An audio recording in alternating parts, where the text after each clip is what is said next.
नमस्कार। आज हम बात करने वाले हैं चिली। ये हमारी निचोड़ सीरीज का 4th लेक्चर है। आज सिर्फ हम लोग मिर्च की बात करेंगे, ध्यान रखिएगा। मिर्च भी दो तरह की होती है, एक तो चिली हो गया, एक कैप्सिकम अलग है। मतलब बॉटनिकल नेम में भी कैप्सिकम आता है। बड़े सिंपल से लफ्जों में मैं आपसे कहूं तो एक तो ये मिर्च होगी, ये फोटो दिख रहा है आपको। एक शिमला मिर्च होती है अपने, जिसको हम बेल पेपर भी कहते हैं, स्वीट पेपर भी कहते हैं, उसको अलग से पढ़ेंगे। आज हम बात करेंगे ये जो मिर्च आपको दिख रही है ना, तीखी वाली मिर्च, इसकी हम बात करने वाले हैं। तो चलो सीधी बात पर आते हैं। बॉटनिकल नेम है इसका कैप्सिकम एनम। कैप्सिकम एनम, ये तो हो गया भाई इसका बॉटनिकल नेम। इसकी फैमिली की बात की जाए तो वो है सोलेनेसी। ये होगी भाई इसकी फैमिली। ओरिजिन की बात की, ये ना आपको रटे हुए होने चाहिए एकदम, बिल्कुल आपसे बस कोई कह दे, मुंह से बस निकलना चाहिए चिली तो तुरंत निकल जाए बॉटनिकल नेम, तो गोली की रफ्तार से कैप्सिकम एनम, फैमिली निकल जाए तुरंत सोलेनेसी, ओरिजिन निकल जाए तुरंत मैक्सिको, इस तरह से निकलना चाहिए मैक्सिको। क्रोमोसोम नंबर, ये तो चार्ट बना लो आप, chromosome number, origin, family, botanical name, इनके चार्ट बना लो, अपने रूम को भर दो। 1-2 साल के लिए जब तक पढ़ रहे हो तब तक घर वालों से कह दो कि ये रूम जो है वो मेरे हवाले है, अब तुम्हारे हवाले वतन साथियों। तो घर वाले भी कह दें कि भाई ये रूम जो है अब तेरे हवाले है, और ये इसको ना ठीक भी तू ही कराएगा। और कह देना घर वालों से कि हाँ इस रूम को मैं ठीक करवाऊंगा और अपनी सैलरी की जो मेरी तनख्वाह आएगी ना उसकी पहली सैलरी से सही कराऊंगा, इसका पेंट वगैरह सब मैं करूंगा। और उसको बिगाड़ दो बिल्कुल। पढ़ने वाले बच्चों के रूम ना ऐसे नहीं होते एकदम साफ सुथरे दीवार, नहीं नहीं, हर जगह वहाँ पर गंदगी होनी चाहिए। और गंदगी किसकी होनी चाहिए? किताबों की होनी चाहिए। स्टडी रिलेटेड वेस्टेज करो ना, करना ही है तो दीवारों पर चार्ट लगे होने चाहिए, यहाँ चार्ट वहाँ चार्ट। इवन सो भी रहे हो ना तो ऐसे सो रहे हो तो ऊपर छत पे चार्ट होने चाहिए, जहाँ देखो वहाँ पर कुछ पढ़ने के लिए कंटेंट दिख जाए। चलते फिरते रूम में टहल रहे हो तो भी पढ़ ही रहे हो, कुछ ना कुछ दिख रहा है, ऐसा रूम होना चाहिए। उससे माहौल क्रिएट होता है पढ़ने का। भाई सारा खेल माहौल का ही तो है, माहौल मिलेगा तो पढ़ाई अपने आप अच्छी होती है। तो क्रोमोसोम नंबर इसमें कितने पाए जाते हैं भाई? 24 पाए जाते हैं, 24 क्रोमोसोम इसके अंदर है। एरिया प्रोडक्शन की अगर हम बात करें, अच्छा ये जो मिर्ची है ना, इसमें भी देखो, अभी चूंकि अपन वेजिटेबल साइंस पढ़ रहे हैं तो वेजिटेबल के तौर पर भी इसका इस्तेमाल होता है। अगर मिर्च को अपन चाहे तो इंडिया के अंदर दोनों तरीके से इसको ग्रो किया जाता है। सॉरी, इन इंडिया मिर्च जो होती है ना, इसको ग्रो किया जाता है एज अ वेजिटेबल के तौर पर। वेजिटेबल के तौर पर जब ग्रो करना है तो जो ग्रीन मिर्च है, यानी कि जो हरी मिर्च है, ये वाली, ये जो ग्रीन मिर्च है, बेसिकली इसका कल्टीवेशन करते हैं हम लोग वेजिटेबल के तौर पर। और साथ साथ में इसका कल्टीवेशन स्पाइस, मसालों के तौर पर भी करते हैं। यानी कि जो लाल मिर्च है, बेसिकली इस लाल मिर्च को सुखाया जाता है, इसके जो फ्रूट होते हैं उनको सुखा लेते हैं और फिर उनको मसालों के तौर पर अपन इस्तेमाल कर लेते हैं। तो जो मिर्च है वो आपकी स्पाइसेस के तौर पर भी कल्टीवेट की जाती है और वेजिटेबल के तौर पर भी कल्टीवेट की जाती है। अब बात करें यहां पर हम लोग एरिया और प्रोडक्शन की, एरिया एंड प्रोडक्शन। देखिए, इंडिया ही सबसे बड़ा, आपको क्या लगता है कि भाई इंडिया से ज्यादा कोई मिर्ची खाता होगा? क्यों भाई, पूरी दुनिया में सबसे ज्यादा मिर्च अगर किसी को पसंद है ना तो वो इंडिया ही है। इंडिया में तो हमारे यहाँ ऐसे ऐसे लोग हैं कि भाई खाना बन जाए तो खाना, नमक तो ऊपर से डालते ही हैं, मिर्च भी डाल लेते हैं। बहुत से लोग मैंने देखे हैं ऐसे, मिर्च ऊपर से डाल के खाते हैं। मिर्च जैसा खान पान शायद किसी का नहीं। मिर्च की जो दीवानगी अपने इंडिया के अंदर वो कहीं नहीं है। तो सबसे ज़्यादा उत्पादन हम लोग करते हैं, सबसे ज़्यादा उत्पादन के साथ साथ सबसे ज़्यादा खा भी हम ही लोग जाते हैं। मतलब कंज्यूमर भी सबसे बड़े हम ही हैं और दूसरों को भी खिलाते हैं। एक्सपोर्टर भी सबसे बड़े हम ही हैं। तो मेजर प्रोड्यूसर हम लोग हैं, ठीक है। इसके अलावा सबसे बड़े कंज्यूमर भी हम ही लोग हैं। इसके अलावा सबसे ज़्यादा बाहर दूसरे देशों को बेचने वाले यानी एक्सपोर्ट करने वाले भी हम ही लोग हैं। तो मेजर प्रोड्यूसर, मेजर कंज्यूमर और मेजर एक्सपोर्टर इंडिया ही है। और इंडिया के अंदर अगर बात की जाए तो आंध्र प्रदेश का कोई तोड़ नहीं है। नंबर 1 पर कौन है भाई? आंध्र प्रदेश है। Andhra Pradesh is the leading state chili production में। तो चिली उत्पादन में, मिर्च के उत्पादन में आंध्र प्रदेश नंबर 1 पर आता है। अब बात करते हैं हम लोग क्लाइमेट की और सॉइल की। क्लाइमेट एंड सॉइल, मिर्च के उत्पादन के लिए किस तरह का क्लाइमेट चाहिए? देखो, वैसे तो मिर्च जो है वो एक खरीफ क्रॉप की फसल है, इसको खरीफ सीजन चाहिए, ठीक है। अब बेसिकली जो खरीफ सीजन, देखो वैसे तो मिर्च की खेती आप पूरे साल भर कभी भी कर सकते हो, थ्रू आउट द ईयर मिर्च की खेती होती है। लेकिन स्पेशली वेजिटेबल ग्रीन फ्रूट के लिए अगर आप स्पेशली अगर हम बात करें, जैसे यहाँ पर जो खरीफ सीजन है, तो ये खरीफ सीजन स्पेशली ड्राई फ्रूट्स के लिए है। ड्राई फ्रूट से मतलब है कि अगर हमको उसका मसाला चाहिए तो स्पाइसेस के तौर पर अगर हम बात करें, तब इसकी आप खेती ड्राई फ्रूट्स खरीफ सीजन में कर सकते हो। और ज़रूरी नहीं है, कोई लिखा नहीं है कि स्पाइसेस के तौर पर, हमको नहीं बनाने मसाले, हम तो खाने के तौर पर, तो खाने के तौर पर आप हार्वेस्ट कर लो, कोई टेंशन नहीं है। लेकिन अगर हम बात करें, किताबी भाषा की बात कर रहे हैं अपन लोग एक्चुअल में, और फॉर द ग्रीन फ्रूट्स की बात करें तो फिर इसका जो कल्टीवेशन है वो साल भर होता है, grown through out the year, तो पूरे साल भर इसका हम लोग कल्टीवेशन करते हैं। अच्छा, ये एग्रीकल्चर में एक ये सबसे बड़ी समस्या है कि किताबी बातें अलग होती हैं, ऑन फील्ड बातें अलग होती हैं। बहुत सारी चीज़ें होती हैं जहाँ पर बहुत डिफरेंस देखने को मिलता है, किताबों के अंदर अलग और ऑन फील्ड अलग रहता है। कई बार हम सीड रेट किताबों के अंदर कुछ और पढ़ते हैं, जबकि ऑन फील्ड सीड रेट कुछ और ही देखा जाता है। तो इन सब चीज़ों में ना, एक बीइंग अ स्टूडेंट की बात कर रहा हूँ मैं, आप लोग कभी कंफ्यूज मत हुआ करो, क्योंकि हमें क्वेश्चन सही करना है। हमें वहाँ पर एग्जामिनेशन हॉल में लड़ना नहीं है कि पता चला आप खुद एक किसान है और वहाँ पर आप लड़ गए कि नहीं नहीं नहीं ये तो गलत क्वेश्चन पूछ लिया, मैं तो अपने खेतों में इतनी सीड रेट यूज़ करता हूँ, ये करता हूँ। तो ये एक एज अ स्टूडेंट के तौर पर हमको वहाँ पर काम करना है, हमको आंसर वही देने हैं जो स्टैंडर्ड बुक्स के अंदर आंसर दिए हैं। क्योंकि एग्रीकल्चर में ऐसा वेरिएशन देखने को मिलता है कि हमने किताबों में कुछ और पढ़ा है और ऑन फील्ड कुछ और हो रहा है। ठीक है, तो इन सब बातों को थोड़ा सा ध्यान रखना है। ऑप्टिमम टेम्परेचर की बात की जाए यहाँ पर, तो जो ऑप्टिमम टेम्परेचर माना गया है इसके लिए वो 20 से लेकर के 25 डिग्री सेल्सियस सबसे बढ़िया है। लेकिन मैक्सिमम 35 डिग्री सेल्सियस को भी ये टॉलरेट कर सकता है। मैक्सिमम टेम्परेचर जो इसके लिए है वो 35 डिग्री सेल्सियस है, और मिनिमम टेम्परेचर 10 डिग्री सेल्सियस से कम नहीं जाना चाहिए। Should not less than 10 degree Celsius, 10 degree Celsius से कम टेम्परेचर नहीं जाना चाहिए। वहीं अगर हम बात करते हैं सॉइल की, किस तरह की मिट्टी चाहिए इसको, तो देखो भैया, अगर आप रेन फेड कंडीशन में हैं, रेन फेड कंडीशन में बेसिकली खरीफ सीजन में इसकी खेती की जाती है, इनकी जो बारिश का मौसम आता है तभी इसकी अपन बेसिकली खेती करते हैं। तो रेन फेड कंडीशन का मतलब हो गया कि बारिश पर आधारित खेती। तो रेन फेड कंडीशन में ब्लैक कॉटन सॉइल इसके लिए बहुत बढ़िया है। ब्लैक कॉटन सॉइल ये सूटेबल मानी जाती है। और अगर मान लीजिए इरीगेटेड कंडीशन है, तो इरीगेटेड कंडीशन है तो फिर यहाँ पर आप मिट्टी बदल सकते हैं। अब बात मैंने कहा ना, वही बात हो गई, ये किताबी बातें हो गई। कुछ लोग कहेंगे सर हमारे यहाँ तो नहीं है ब्लैक कॉटन सॉइल, हम तो एलुवियल सॉइल में खेती कर लेते हैं। तो कर सकते हो, कोई मना ही नहीं है। यहाँ पर सिर्फ किताबी बातें हो रही हैं, क्वेश्चन सही करना है तो हमें उस पॉइंट ऑफ व्यू से थोड़ा सोचना पड़ेगा। बेस्ट सॉइल पूछी गई ना, सूटेबल सॉइल पूछी गई, तो वो ब्लैक कॉटन सॉइल है। बाकी का तो किसी भी मिट्टी में खेती करो, मिट्टी मना थोड़ी ना करेगी कि नहीं नहीं नहीं भाई मिर्च की खेती मत करो मेरे अंदर, ब्लैक कॉटन सॉइल को जाकर के ढूंढो, ऐसा नहीं होता। ऑन फील्ड कुछ और रहता है और ऑन बुक कुछ और रहता है। तो अगर हम बात करें यहाँ पर इरीगेटेड सॉइल में, तो इरीगेटेड कंडीशन में आप रेड सैंडी सॉइल ले सकते हैं। जो रेड सैंडी सॉइल है वो आपकी बेस्ट रहेगी या सबसे बढ़िया रहती है। ऐसा ही एक किस्सा है, मैंने एक बार पढ़ाया था, जो अपना खेसरी दाल होती है ना, लेथायरस सटाइवस करके अपना खेसरी दाल, तो खेसरी दाल के अंदर एक न्यूरोटॉक्सिन पाया जाता है, बोआ। तो भाई किताबी भाषा और क्वेश्चन यही पूछे जाते हैं कि खेसरी दाल के अंदर कौन सा न्यूरोटॉक्सिन पाया जाता है। तो एक बोआ नाम का, BOAA, बोआ नाम का न्यूरोटॉक्सिन, आप सब लोग जानते होंगे, एग्रीकल्चर के बच्चे हम, तो वो न्यूरोटॉक्सिन उसके अंदर पाया जाता है, जैसे खाने की वजह से पैरालिसिस हो जाता है। तो ये मैंने एक शॉर्ट वीडियो बनाया था, उसके ऊपर कोई होगा वो एग्रेसिव हो गया, एकदम गुस्से में हो गया, अरे ऐसे कैसे आप उल्टा सीधा बोल रहे हो, हम तो बचपन से खेसरी दाल खा रहे हैं, हमको तो आज तक कुछ नहीं हुआ। अरे भाई तो बिल्कुल खा रहे होगे आप, क्या मैंने खुद ने खाई है खेसरी दाल? ऐसा मैंने कब कहा कि हर तरह की दाल में, खेसरी दाल में भी ऐसी बहुत सारी वेराइटी होती है जिनके अंदर बोआ नहीं पाया जाता।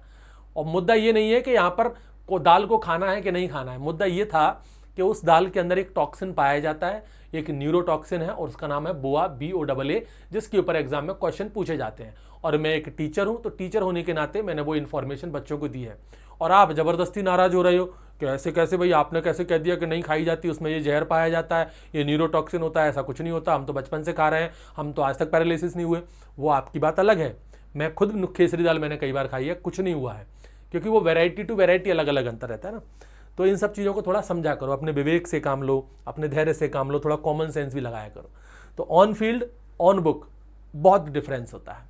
पीएच की बात करें, ऑप्टिमम पीएच, मिर्च के लिए ऑप्टिमम पीएच होता है आपका 6 से लेकर के 6.5, सफिशिएंट है।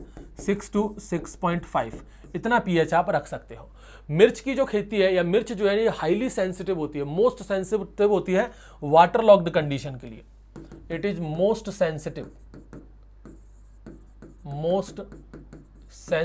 To the water locked condition.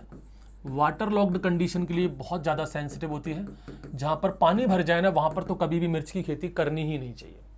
अब आते हैं इसकी मोस्ट इंपॉर्टेंट वेराइटीज़ पर। मोस्ट इंपॉर्टेंट जो वेराइटीज़ हैं उनके बारे में चर्चा करते हैं। तो देखो पहले यहाँ पर कुछ ओपन पॉलिनेटेड वेराइटीज़ की बात कर लेते हैं। चाहो तो ओपन पॉलिनेटेड, कई जगह पर ओपन पॉलिनेटेड नहीं लिखते, कहते थे कि भाई नॉर्मल वेराइटी है, वो है। इसकी कुछ मोस्ट, देखो वैरायटी बहुत है, मैं आपको वही बात है कि भाई हैंडबुक ऑफ हॉर्टिकल्चर का निचोड़ यहाँ पर दे रहा हूँ, तो सिर्फ वही वैरायटी बताऊंगा जो मोस्ट पॉपुलर है, जिन पर यूजुअली अलग अलग एग्जाम में क्वेश्चन पूछे गए हैं। तो जैसे एक नाम आप लोगों ने सुना होगा, पूसा ज्वाला।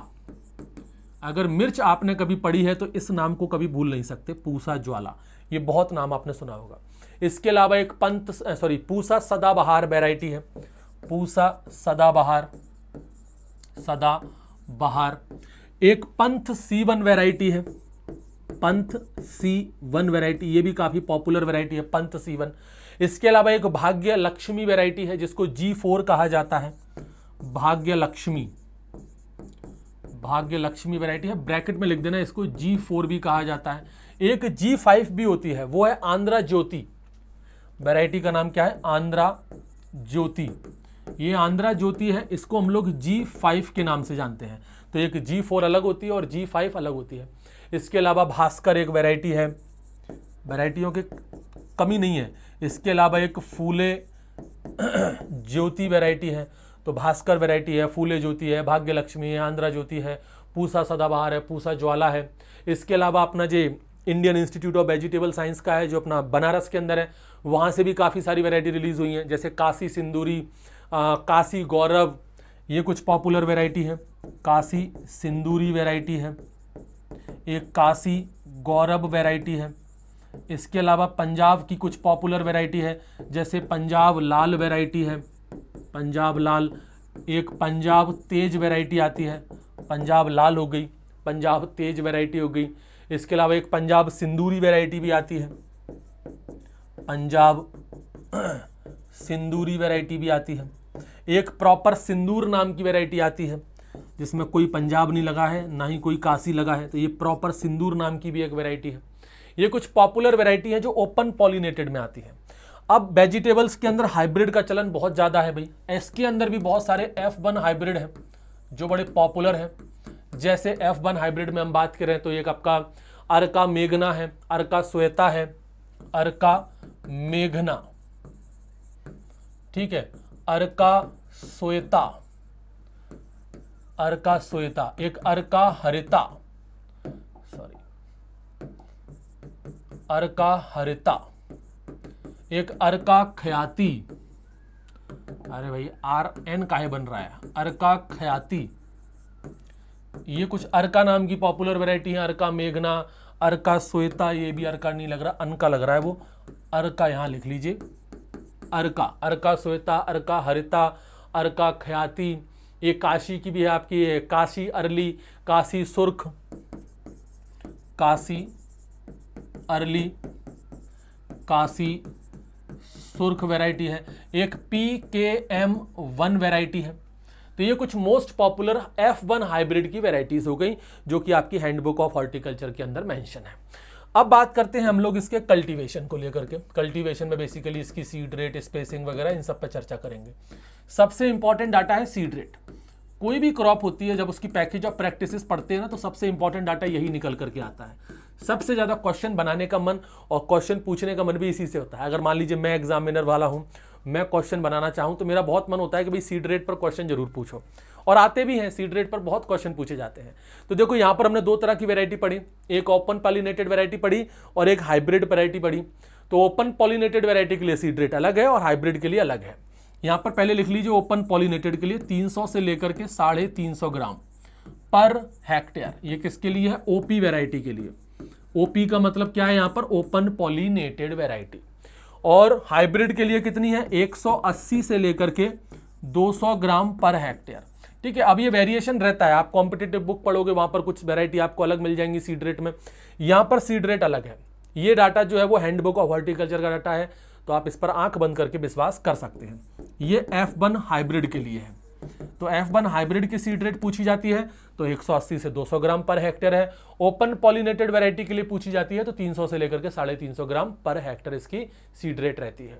मिर्च के अंदर नर्सरी बहुत जरूरी है, तो यहाँ पर कुछ बातें नर्सरी मैनेजमेंट को देख लीजिए कि किन किन बातों का ध्यान हमको नर्सरी मैनेजमेंट में रखना है, या जो इंपॉर्टेंट चीजें यहाँ से क्वेश्चंस बनते हैं उस पॉइंट ऑफ व्यू से बात करें तो जो सबसे बढ़िया मेथड माना जाता है नर्सरी के लिए वो है portray seedling method.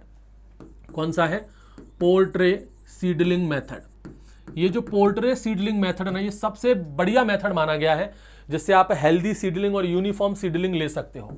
For the uniform and healthy seedling, uniform and healthy seedling production के लिए, तो यूनिफॉर्म और हेल्दी सीडलिंग प्रोडक्शन के लिए ये पोर्ट्रे मेथड जो है वो सबसे बढ़िया मेथड जो है वो माना गया है। इसके अलावा यहाँ पर सीडलिंग जो है वो 5 से 6 हफ्ते के अंदर तैयार हो जाती है। Seedling will be ready, seedling will be ready for the transplanting, यानी कि जो ट्रांसप्लांटिंग हम करते हैं मेन फील्ड में वो 5 से 6 हफ्ते के अंदर तैयार हो जाती है। ठीक है, ये भी एक अच्छा पॉइंट है जिससे क्वेश्चंस पूछ सकते हैं। ये 2 पॉइंट है नर्सरी मैनेजमेंट में, इसको याद रखिएगा।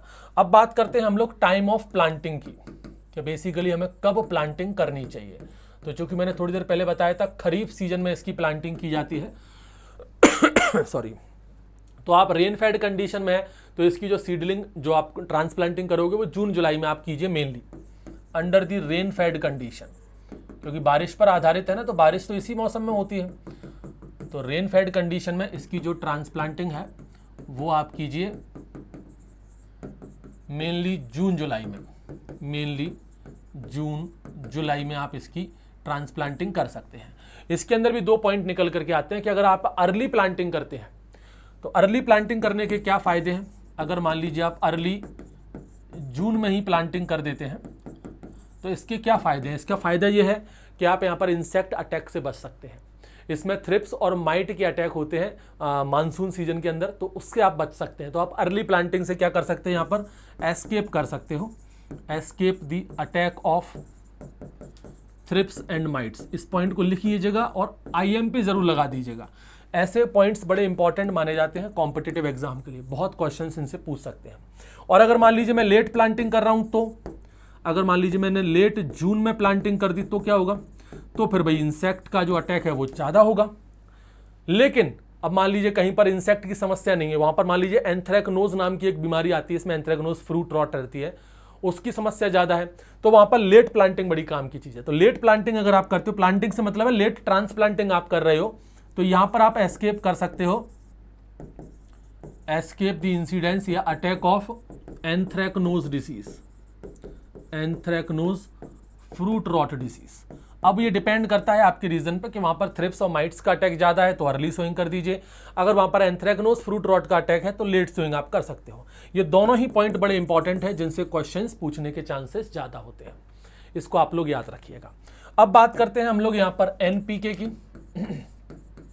NPK, अब तो NPK बगैर ऐसी चीजें हो गई इनसे क्वेश्चन पूछना ही बंद कर दिए हैं। NPK इसमें चाहिए नाइट्रोजन चाहिए आपको 150 से लेकर के 180 kg पर हेक्टेयर, ठीक है। और P2O5 ये चाहिए हमको 60 kg पर हेक्टेयर, और K2O ये हमको चाहिए 80 kg पर हेक्टेयर। इतना NPK हमको यहाँ पर चाहिए।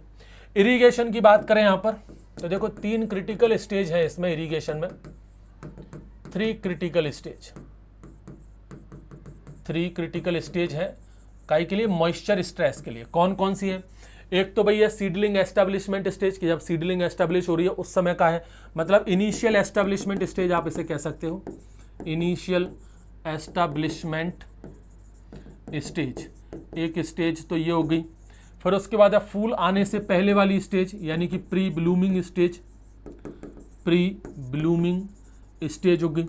और तीसरी है यहाँ पर आपकी जब डेवलपमेंट होने लगता है उसमें फलों का, फ्रूट डेवलपमेंट स्टेज जिसे हम कहेंगे वो है, तो फ्रूट डेवलपमेंट स्टेज। ये 3 स्टेज हैं जो बड़ी पॉपुलर है, क्रिटिकल स्टेज मानी जाती है मॉइस्चर स्ट्रेस की, मतलब 3 स्टेज पर तो आपको इरिगेशन देना ही देना है। नेक्स्ट जो पॉइंट रहेगा हमारा वो हेडिंग रहेगी हार्वेस्टिंग को लेकर के। अब देखिए हार्वेस्टिंग हमें करनी है।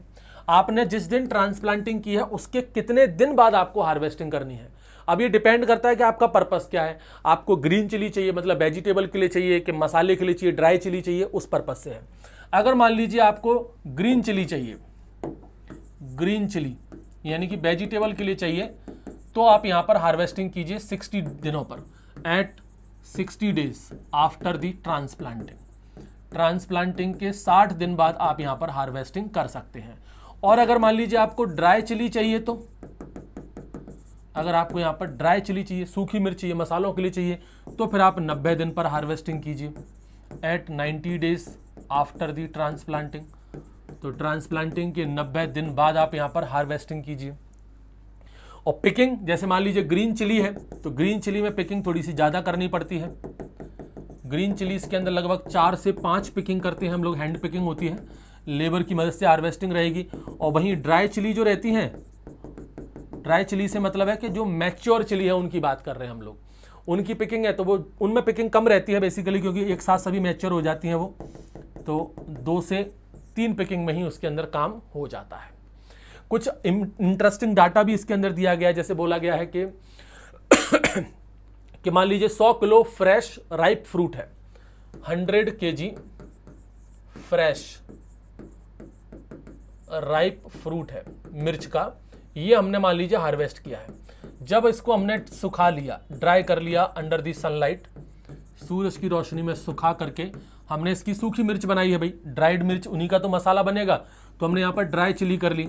तो क्वेश्चन ये पूछ सकते हैं कि भाई इस ड्राई चिली का वेट कितना होगा। अगर हम 100 किलो फ्रेश राइप फ्रूट को सुखा लेते हैं, या 100 किलो फ्रेश राइप फ्रूट है हमारे पास जो फ्रेशली हार्वेस्टेड फ्रूट है, उसमें से ड्राई चिली कितनी मिलेगी, तो भाई मॉइस्चर सारा चला जाएगा, वेट जो है वो रिड्यूस होकर के रह जाएगा 25 से लेकर के 40 किलो। ये बड़ा इंपॉर्टेंट डाटा है, हैंडबुक ऑफ हॉर्टिकल्चर का ही डाटा है, याद रखना कि अगर 100 किलो फ्रेश राइप मिर्च है उसको सुखा लिया जाए, तो उसमें से मॉइस्चर रिमूव होने के बाद जो सूखी मिर्च हमारे पास बचेगी वो 25 से 40 किलो तक रहेगी।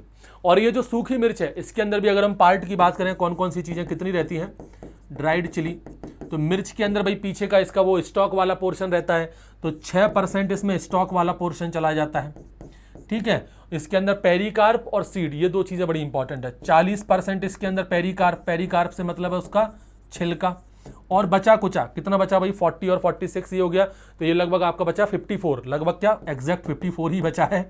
ये होते हैं भाई आपके सीड्स। यानी कि अगर मान लीजिए मेरे पास 100 किलो ड्राई चिली है, मेरे पास 100 किलो ड्राई चिली है, तो इसमें से 6 किलो आपका स्टॉक निकल जाएगा, 40 किलो उसका छिलका निकलेगा, और 54 किलो 54 किलो उसमें से आपके सीड बाहर आ जाएंगे। क्लियर। अब बात करते हैं इसमें कुछ डिसीज और कुछ पेस्ट की। तो देखो पहले डिसीज देख लो, इसमें 3 डिसीज हैं और बहुत इंपॉर्टेंट डिसीज है। पहली डिसीज तो वही लिख लो अभी, जिसके पहले थोड़ी देर पहले हमने चर्चा की थी, एंथ्रेक्नोज डिसीज।